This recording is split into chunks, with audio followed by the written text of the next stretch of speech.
మీరు చెప్పినట్టే అన్ని ఏర్పాట్లు చేశానండి. పంతులు గారు వస్తున్నారా? వస్తానని చెప్పారండి.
రమా,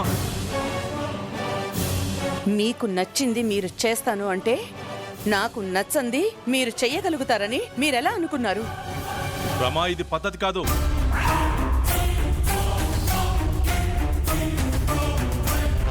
పెద్దవాళ్ళ మీద గౌరవంతో అభిమానంతో నేనేదో చెయ్యాలనుకున్నాను. మధ్యలో అడ్డుపడతావేంటి? నిన్నేమన్నా చేయమన్నానా? నేనేగా చేస్తున్నాను. మధ్యలో నీకేంటి? మీరు పిండాలు పెట్టడానికి కాదు, నేను ఈ ఇల్లు కట్టుకుంది. నీకు ఎలా చెప్తే అర్థమవుతుంది రమా? నాకేం చెప్పొద్దు, వినాల్సిన అవసరం కూడా నాకు లేదు.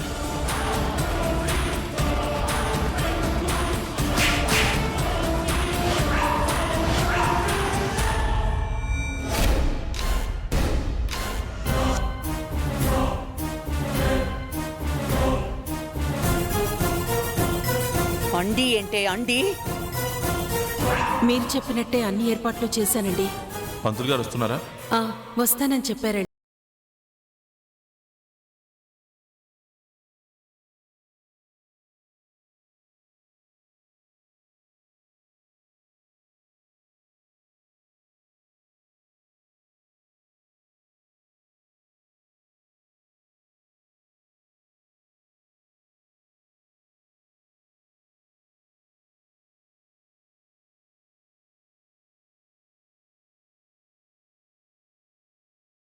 ఉంటేనే అందరికీ బాగుంటుంది.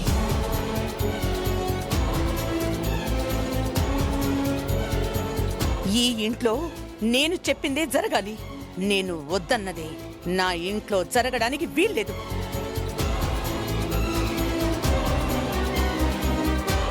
ఆయన చెప్పడం, నువ్వు ఏర్పాట్లు చేయటం అంతా మీ ఇష్టమేనా? మధ్యలో నా ఇష్టం ఏమీ ఉండదా? నేను కాదు అంటే నా కన్న వాళ్ళనే సహించను. అలాంటిది మీరు చేస్తే సహిస్తానా? గుర్తు పెట్టుకో చంద్రిక, ఇలాంటి పనులు చేయటం ఇదే ఆఖరిసారి కావాలి. ఈ ఇంటికి, ఈ ఇంటి పని మనుషులకి గొప్ప గొప్ప స్థానాలు ఇచ్చేసి మన కోసం అది చేస్తాం ఇది చేస్తాము అంటే చూస్తూ ఊరుకోను.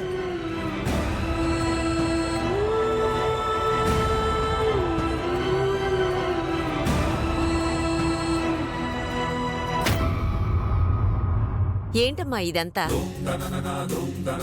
వాళ్ళ ఫోటోల్ని నెత్తిన పెట్టుకు తిరిగే జనం ఉన్నారు ఆ ఊళ్ళలో.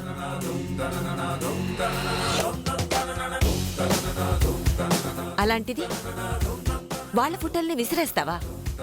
పద్ధతేనా ఇది? అవును, పద్ధతే. కానీ మీరు చేస్తోంది పద్ధతి కాదు. ఆ రాజు రాణి మీకు గొప్ప, కానీ నాకు నేనే గొప్ప. నా ఇంట్లో నా మాట కాదని ఎవరి ఫోటోను తీసుకొచ్చి ఆబ్దికాలు చేస్తాం, సంవత్సరకాలు చేస్తాం, పిండాలు పెడతాం, అన్నదానాలు చేస్తానంటే మీ ఇష్టానికి ప్రవర్తిస్తుంటే చూస్తూ ఊరుకోదు ఈ రమాదేవి.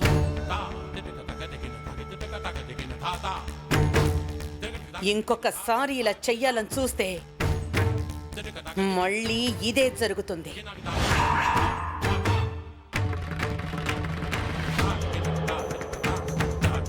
నువ్వు ఈ ఇంటి పన్ని మనిషివి, ఇంటి మనిషివి కాదు. అది గుర్తుంచుకో.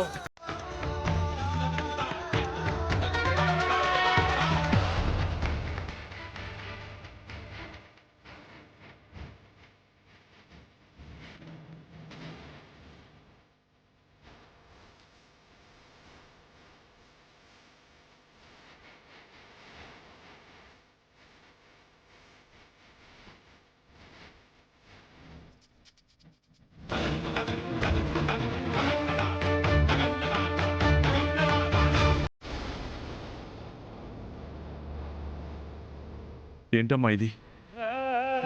ఎలా చెప్తే రమ్యకి అర్థమవుతుంది? వాళ్ళ గొప్పతనం రమాకి ఈ జన్మకు అర్థం కాదురా.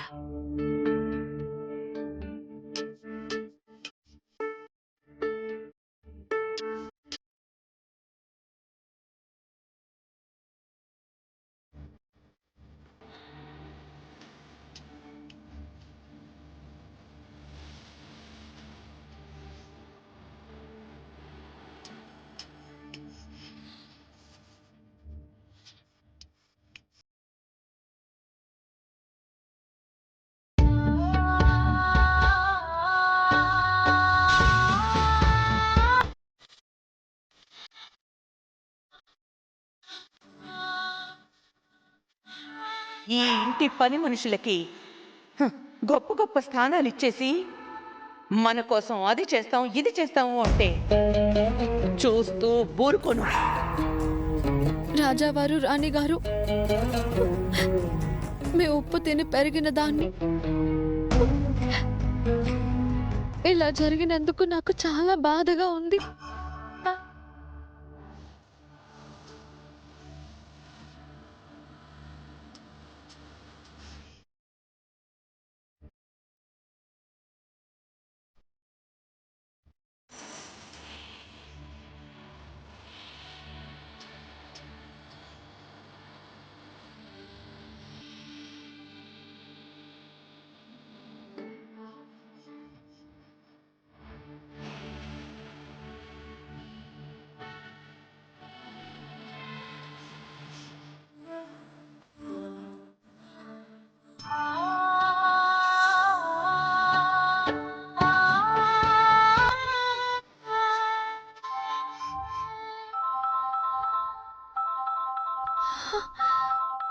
నాన్న, నాన్న, అమ్మ చామంతి, ఎలా ఉన్నారమ్మా? మేము బాగానే ఉన్నాం నాన్న. నువ్వెలా ఉన్నావు? నా పరిస్థితి ఏం చెప్తాంలే అమ్మా. మీరు క్షేమంగానే ఉన్నారు కదా? ఈ ఇంటికి వచ్చిన తర్వాత మేము బాగానే ఉన్నాం నాన్న. కానీ నువ్వు అక్కడ ఎలా ఉన్నావో, ఎన్ని బాధలు పడుతున్నావో అని అమ్మ నేను రోజు బాధపడుతూనే ఉన్నాం నాన్న. నా గురించి వదిలేయనమ్మా. ఎప్పుడు ఎవరొస్తారో ఏమవుతుందోనని భయంగా రోజుకు దిక్కు పరిగెడుతూ ఉన్నాను. ఇంకెంత కాలం నాన్న ఇలా? అది ఆ రాత రాసే దేవుడికే తెలియాలమ్మా. తల్లి, నేను ఇప్పుడు నీకెందుకు ఫోన్ చేశానంటే నీ మీద ముఖ్యమైన బాధ్యత ఉందమ్మా. అది గుర్తు చేద్దామనే చేశాను. నా మీద బాధ్యత ఏంటి నాన్న? రాజావారు రాణివారు చనిపోయి నెల రోజులైందమ్మా. వాళ్ళకి పిండ ప్రదానం చేసిన వాళ్లే లేరు. నెలమాసికలు వస్తున్నాయి. వాళ్ళ ఆత్మశాంతి కోసం పూజలు చేయాలి కదమ్మా. నిజమే నాన్న, నేను కూడా దాని గురించే బాధపడుతున్నాను. కానీ మనం ఉన్న ఈ పరిస్థితుల్లో ఎలా చేయాలా అని ఆలోచిస్తున్నాను. మనం ఏ పరిస్థితుల్లో ఉన్నా అది మన బాధ్యతమ్మా. వాళ్ళు ఎప్పుడూ అంటూ ఉండేవాళ్ళు, మా ప్రాణాలు పోతే మా పిండ ప్రదానం రామేశ్వరంలోనే జరగాలి అని. వాళ్ళ కోసం మనం ఏదైనా చేసే స్థాయి కాదు, కానీ ఇవన్నీ మనం ఎలాగైనా చెయ్యాలమ్మా. అది కూడా నీ చేతులతోనే చెయ్యాలి. ఏంటి నాన్న, ఏమంటున్నావు? నేనే చేయాలంటున్నావేంటి? అవును తల్లి, రాజావారు రాణివారు కన్ను మూసే వరకు నిన్ను సొంత మనవరాలాగే చూసుకున్నారు కదమ్మా.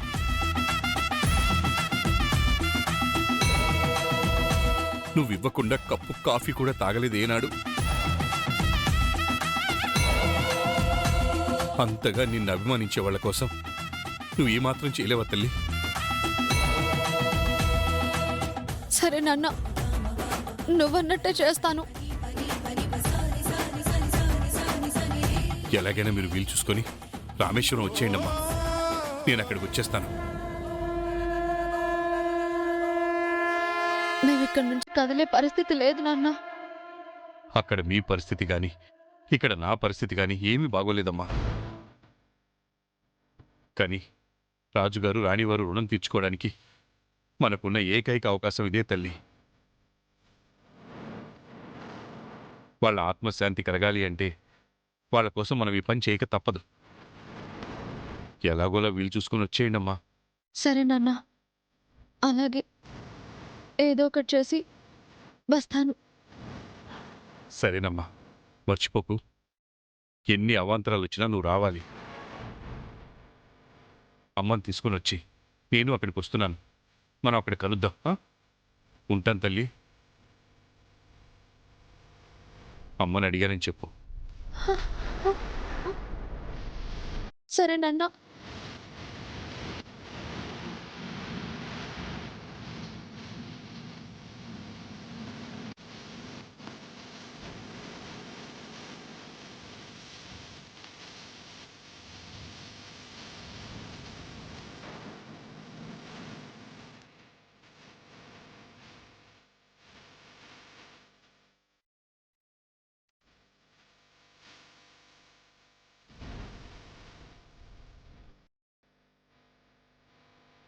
ఇప్పుడు రామేశ్వరం ఎలా వెళ్ళాలి?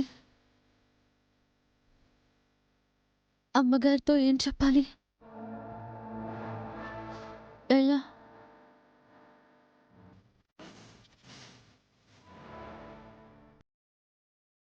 అత్త, లే, ఏ మాత్రం వేసుకో, నీకు కొంచెం తగ్గుతుంది. లే అత్త, జాగ్రత్త.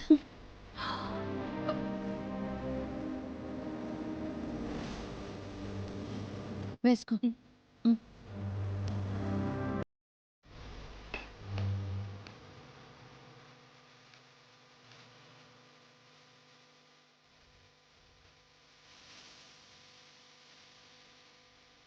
అయ్యో, అయినా ఒళ్ళేంటత్తా, ఉన్నట్టుండి ఇలా కాలిపోతుంది.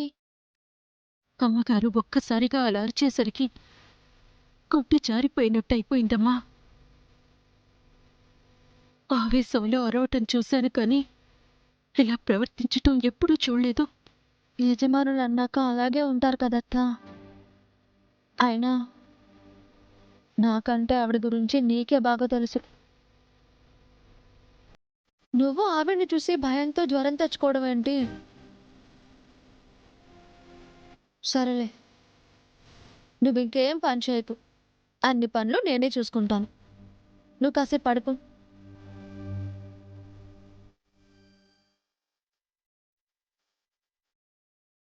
చంద్రిక,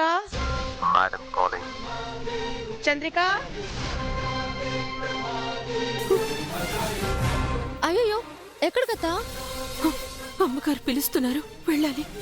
ఏంటి వెళ్ళేది? ఈ విధంగా ఒళ్ళు కాలిపోతుంటే? చంద్రిక, నీకు తెలియదులే, నువ్వుండు. అత్త, ఏం చేస్తున్నావు నువ్వు? అరే అత్త, అత్త, అత్త.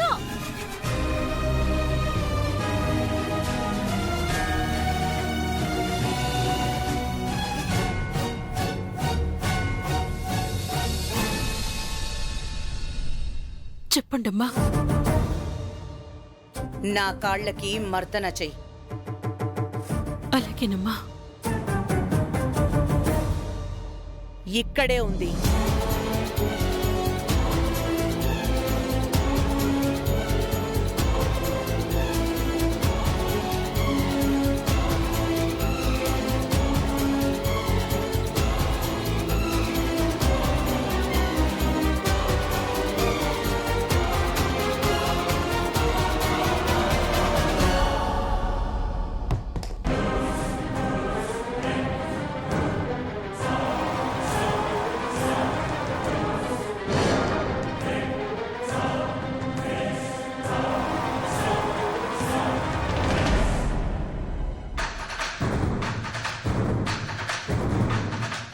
నెత్తికెక్కాయా?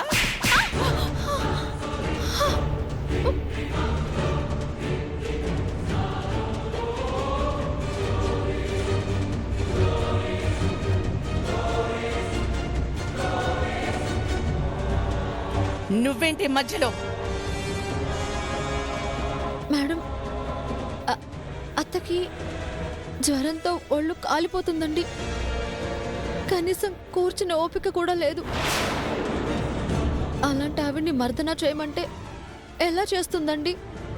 ఆ మాట నువ్వు చెప్పాలా? తనే చెప్పొచ్చుగా. మీరు చెప్పనిస్తే కదమ్మా చెప్పడానికి. చెప్పినా మీరు వింటారన్న నమ్మకం ఉంటే చెప్పే వాళ్ళకు కూడా ధైర్యం వస్తుంది. అవునమ్మా, మీతో మేము చెప్పలేకే కదా అంత జ్వరంలో కూడా మౌనంగా వచ్చి మీ కాలికి మర్దన చేయడానికి సిద్ధమైంది. పర్లేదులేమ్మా, నేను మర్దన చేసొస్తాను. నువ్వు వెళ్ళు. ఏంటత్తను మర్దన చేసేది? నీకేదైనా అయితే దానికి బాధ్యత ఎవరు? నువ్వు రా.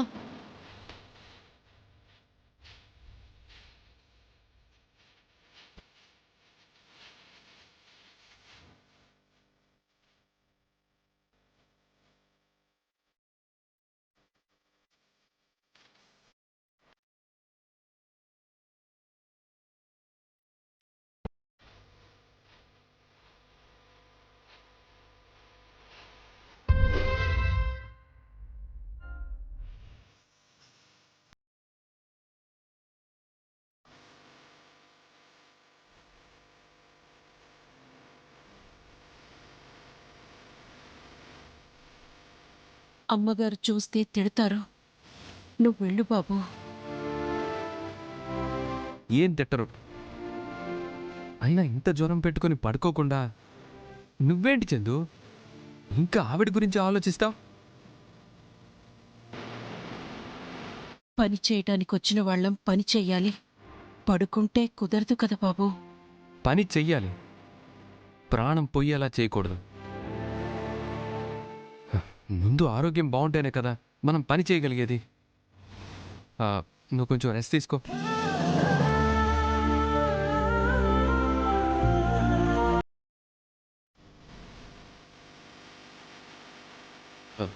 చందు, ఇది తిను.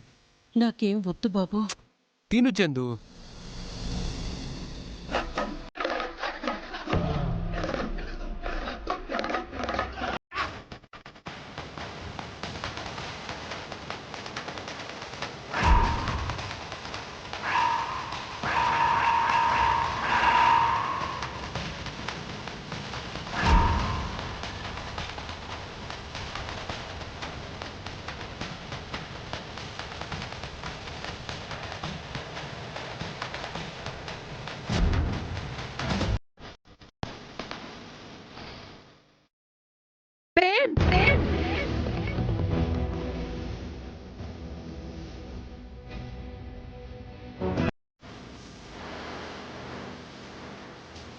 వెళ్ళు బాబు.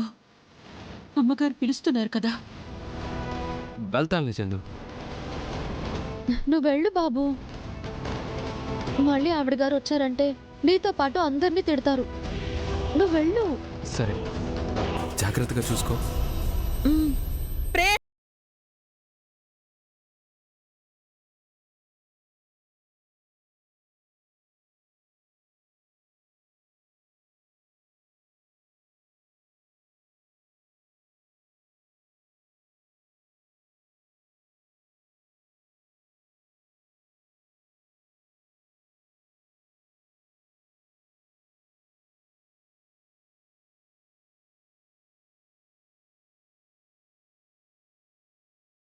నార్మల్ నార్మల్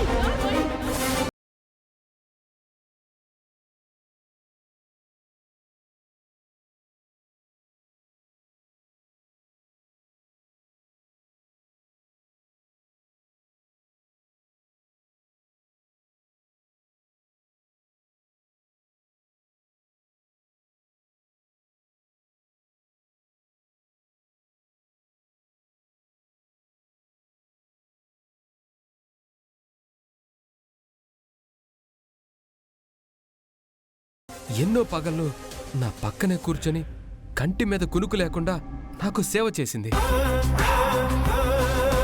అలాంటి ఆవిడికి బాగోలేదంటే టాబ్లెట్స్ తెచ్చిచ్చాను. పక్కనే కూర్చొని ధైర్యం చెప్పాను. అది కూడా తప్పేనమ్మా. తప్పే తప్పే తప్పే